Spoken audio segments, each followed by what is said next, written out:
Hello everyone, Jay here with Solo YGO. Welcome to the channel if you're new. We're back at it with Friday Night Duel Night, tonight's advanced format with Mike on the top playing Sky Striker and myself on the bottom playing Floowandereeze. Basically a battle of to see who's more toxic, less toxic, however you want to phrase it.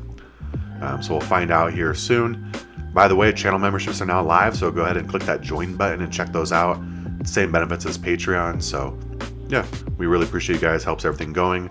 And while we get started here, also I'll announce that next month, September, we'll be doing a full box giveaway of Duel's Nexus. So yeah, the Patreon and channel memberships help fund that, help put towards that, so we appreciate you. And now we'll get into the duel.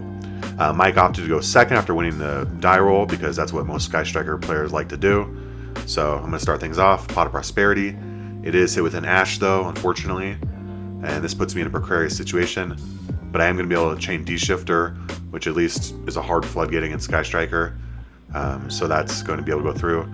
I think the Ash actually is supposed to go to the graveyard because its cost is going to get discarded, so it would happen beforehand. Correct me if I'm wrong though. But regardless, doesn't matter unless I have a Stree in my hand, which I don't. So I'm going to do Eaglin, puts me in a weird spot, and that gets hit with Imperm, so basically just have to pass it over. And luckily for me though, D-Shifter is quite a bit right now. Mike's going to activate multi-roll, set 2 cards, and pass it right back over. So we're back to square one, me going first again. Normal summon another Eaglin. Mike's going to hit me with Infinite Permanence, which actually works out well because now I get to add a Robina or whatever I want by chaining Advent of Adventure. Looks like he has a droplet there, doesn't do anything in this scenario because Eaglin's already off the field as cost. So I'll be able to gain my 500 life points and get my Eaglin search as well as my Advent of Adventure search. So add Robina, and then Eaglin gets me a big bird.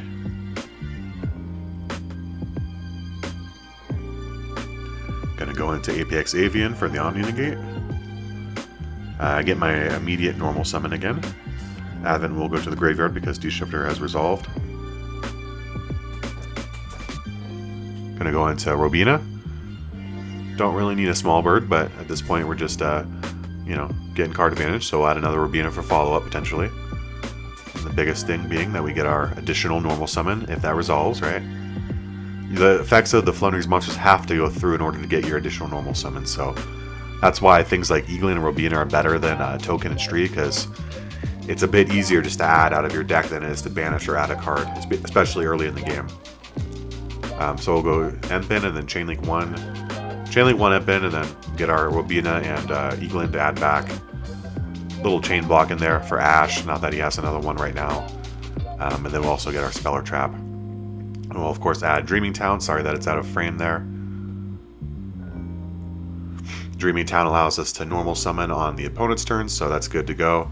And the fact that we added back Robina and Eaglin means we're just perfect already for the next turn. He was able to get me with that Ash and Imperm early, which kind of hurt, but we're bouncing back here. Looks like Mike drew mostly hand traps. I hit him for 2,700, might as well. Go ahead and set Dreaming Town and pass it over. Empin Dreaming Town. Empin's pretty strong against Sky Strikers just because you can't activate link effects because no special summon monsters in attack position can activate their effects, your opponent anyways. He's going to set 1 card, I believe that's Veiler. So he did pretty much draw hand traps. I believe he has Nibiru in hand too, so but is that Ash, 2 Imperm, Veiler, Nibiru, a droplet, and a multi-roll. That's a lot of I can't play, but not enough that he can play. So I'll be able to activate Dreaming Town when he tries to go in phase. So we're still in the main phase instead. Robina, Eaglin, add Ryza, and then from here it's pretty much a bad spot for Mike. I don't know if there's a top deck I can get around all this interaction now, unfortunately. Just too many hand traps, but that's how it goes sometimes. So I'll normal summon, go into Ryza.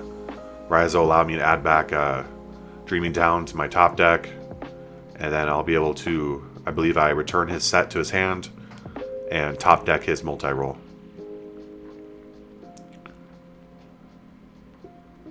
Or I guess I top deck his, well, let's wait and see. Can't remember right now. I top deck his set card. Return to hand his face down and top deck Dream Town. Okay. That makes sense. And then he had, of course, it wasn't a Nibiru and a Veiler, so he's going to scoop it up and we'll go on to game 2. Floowandereeze. A little more toxic there in that matchup at least. But a lot of hand traps is kind of toxic too, but I love it. We're going to overuse that word tonight, toxicity. Who's more toxic? Alright, we'll start game 2. Mike again is opting to go second. He gets to the side, of course. And I believe he stated at this point in time that he drew pretty good. So we'll see what he has. So prosperity for 6. You can, yeah, I mean, sometimes you don't want to say you have Ash until they do cost, but Floowandereeze, you know it's always going to be 6 regardless. Just don't really care about your extra deck. Alright, so I have Prosperity, Robina, Ash, Imperm, Stree, and Pot of Duality. So, you know, the Prosperity's dead. Duality would just let me dig more. Debating my options here, but I believe it's going to be a Robina, and it is. I also have Map in hand, so Map Robina is just really idealistically what you want to draw as a Floowandereeze player. It's, you know, match made in heaven. Not even have to use a regular normal summon, get out Robina. It's pretty cool. You get to banish Eaglin, so we'll do that right now.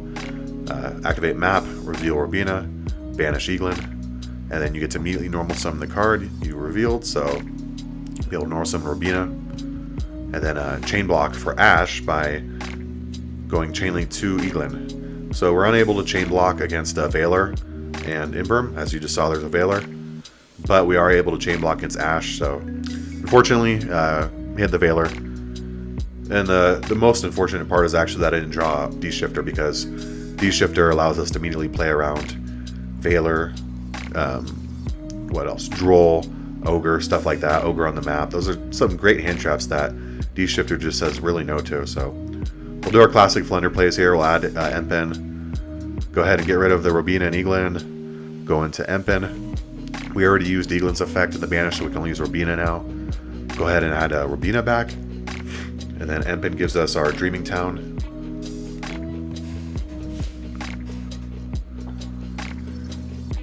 You know, the only bad thing about having a normal summon cards is that you can't play around Lightning Storm when you have to go first. Floowandereeze, you know, indirectly feels the same pain that Link decks feel in that regard. So I was debating on using my extra normal summon, and I will. I'll go ahead and get out token just because I want extra body. I have Dreaming Town and Map for next turn, so I want to have Eaglin in my hand, and I want to have another body on field so that I have multiple bodies to go into more big birds on his turn if I need to. So I'll go ahead and set Dreaming Town, and that should do it. Go ahead and pass it over. And let's see what Mike has. He said he had a lot. So here's Lightning Storm, like I was talking about. But he declares spells and traps, so that will out my Dreaming Town. Force it out. But then Map will be outed altogether, which is pretty good. So I'm going to go ahead and go into Robina. And then we're just talking about the order. So let me know below. Would Robina and all my Floowandereeze monsters resolve before everything leaves the field? We figured it was, you know, the same difference, but some of that stuff kind of confuses me. So let me know down below. And then I'm going to go ahead and add Eaglin and be able to summon out Eaglin again. God, the Floowandereeze is just so nasty. Trust me, I only play this deck because it's decent as a rogue option. I hate playing Floowandereeze. I hate the interaction that you have on your opponent's turn. That, you know, I guess every player wants to play, right? Which is why decks like Floowandereeze and Sky Striker are deemed toxic, because they play on your turn, and people, you know, we're selfish by nature. We just want to play. We don't want to watch other people play. So I guess that's why, you know, formats like Edison are thriving right now, and GOAT format, mostly Edison, but there's a lot more, you know, a lot less, you know, things going on your turn that your opponents are doing, and people just get to play. More turns, less sacky, but yeah, he's going to go Afterburner my Apex Avian and force it back to the hand, and then he's going to steal my Empen, because Empen only applies to the opponent, not in general. So if he goes into Link plays right now, he could potentially activate all the effects, as well as activate monsters that are special in attack position. So he's going to go ahead and go to battle phase, beat over token with Empen. He's going to go ahead and attack with Ray. And then, as we know, Ray is a quick effect, so he gets to tag it out in the battle phase and get some more damage going.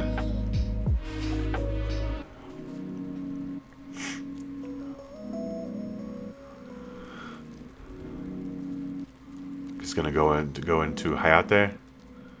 attack me directly. Gets to dump Widow Anchor, add to his spell count, and then potentially, you know, add it back, whatever he wants to do down the line. He's going to link it to Kagari, and then, yeah, add it back. He's going to link both away for Zeke. He's going to go ahead and add. Or he's got engage to add. Add multi-roll. And then he's going to go ahead and draw, offer cut. Gotta love engage, back to semi-limited. And wouldn't you know it, he draws into another engage from engage. Thank you, Konami, we really appreciate you there. He's going to go ahead and start Horner Drones. Not that he really needs it, but he's like, why not? Draw more power cards, get rewarded. Maybe draw some hand traps. Who knows what he drew there, so. Let's go ahead and activate the multi-roll. Set. Set another. A link away for Shizuku.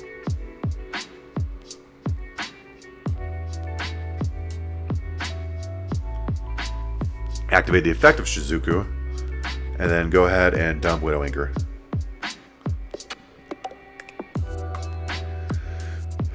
So the great thing in this position, luckily with Floowandereeze, is the fact that I have, like, you know, I think I had the maximum amount of cards in my hand. So being able to play on this turn again is, you know, not the hardest. Go ahead and summon Robina. Chainlink 2 token to add back. Play around Ash there. And one thing I do have to mention is that with how much interaction Sky Striker has for the opponents, Advent Adventure is an amazing counter to that.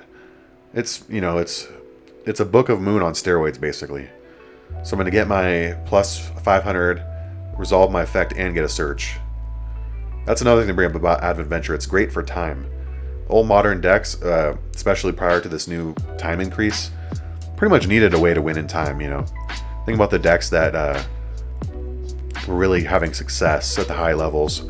You know, I hate to say it, but Prank Kids, as good as that deck was, they also stole a lot of games in time, especially, you know, resolving all the chains with Dropsies, you know, Lampsies.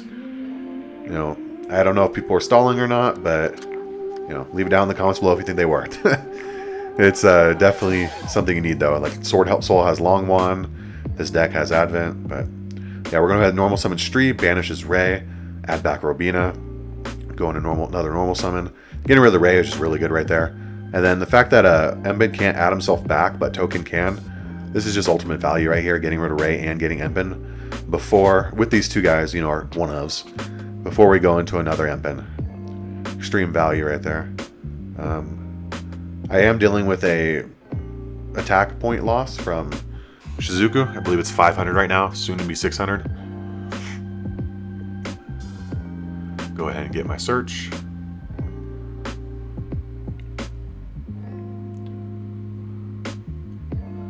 Add back unexplored wins, might as well. Immediately go into my next normal summon. Normal summon Eaglin, but I am not using the effect here. And you'll see why, but I cannot use the effect right now. Because I want to be able to activate unexplored wins, and then eventually be able to tribute his Shizuku, so no effect of Eaglin on summon. Because we have another Eaglin and we want to use that one on summon. Unfortunately, now we are out of our main normal summon, so anything we do has to be with map. So I'm going to use the second effect of unexplored wins before I do anything else. And I'm going to go ahead and shuffle back 2 birds to draw 2. I want to get rewarded, I want to see some hand traps, I want to see something. Maybe another Advent, you know, who knows. Get rewarded, put cards back that you don't need. Because ultimately I am going to normal summon another Eaglin, which can allow me to search back one of those big birds regardless. And I need targets my deck for all these searches. You know, this deck, you know, searches all the birds, so. Normal summon, activate the effective map, revealing Eaglin. And now I do have a small bird that I can even banish from it, so that was good. Got to get rid of a token. Normal summon Eaglin. And now I'm going to be able to tribute his Shizuku after I add my big bird. I'm going to add that Emben that I shuffled back. So literally the 2 cards that I put back on unexplored wins are now both in use. Good value all around. Droll really just destroys this deck. It's so risky, but I don't think Mike's playing it, so. But it's great this format. Most decks should be playing at least 3 Drolls just because of what it hits, and you know, I'm just fortunate there. Floowandereeze does struggle this format because of that, but that's why I choose the main deck 3D shifter. A lot of people are side decking it, but I have to do it because of Duel, and then also I have 1 Cold by the Grave, so 4 main deck outs to it, but you gotta draw it, right? So Ryza hits the field. Declaring my targets here. I believe I do end up top decking Dreaming Town. And this is where I top deck multi-roll and return his face down to hand. But he's going to go ahead and chain the face down, which is Book of Eclipse. He's going to flip my whole field, which I don't think it was game this turn anyways. Not enough damage. He's got 8k life points, but you know, it does stop a lot.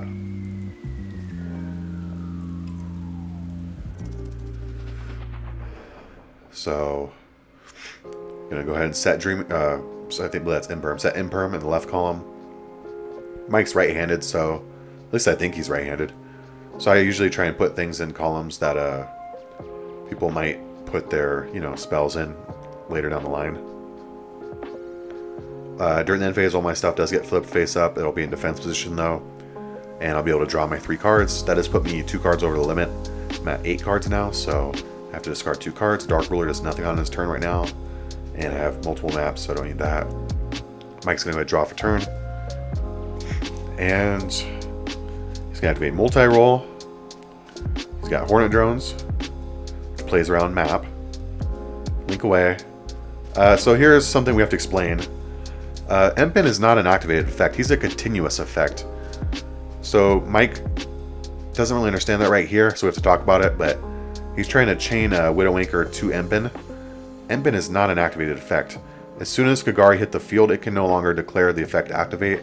So it's completely missed the window regardless of whether you activate, you know, Anchor or not to steal. Anchor would have had to been activated beforehand to take Empin away from me before Kagari hit the field. But regardless, I have the set Imperm. So it's more of just, hey, let's talk about this so it doesn't happen again for the next duel. But yeah, it was stopped at Imperm regardless, so... Shake hands. Good game, Mike. Appreciate you always dueling with me. And thank you, patrons. We'll see you in the next one. Peace out.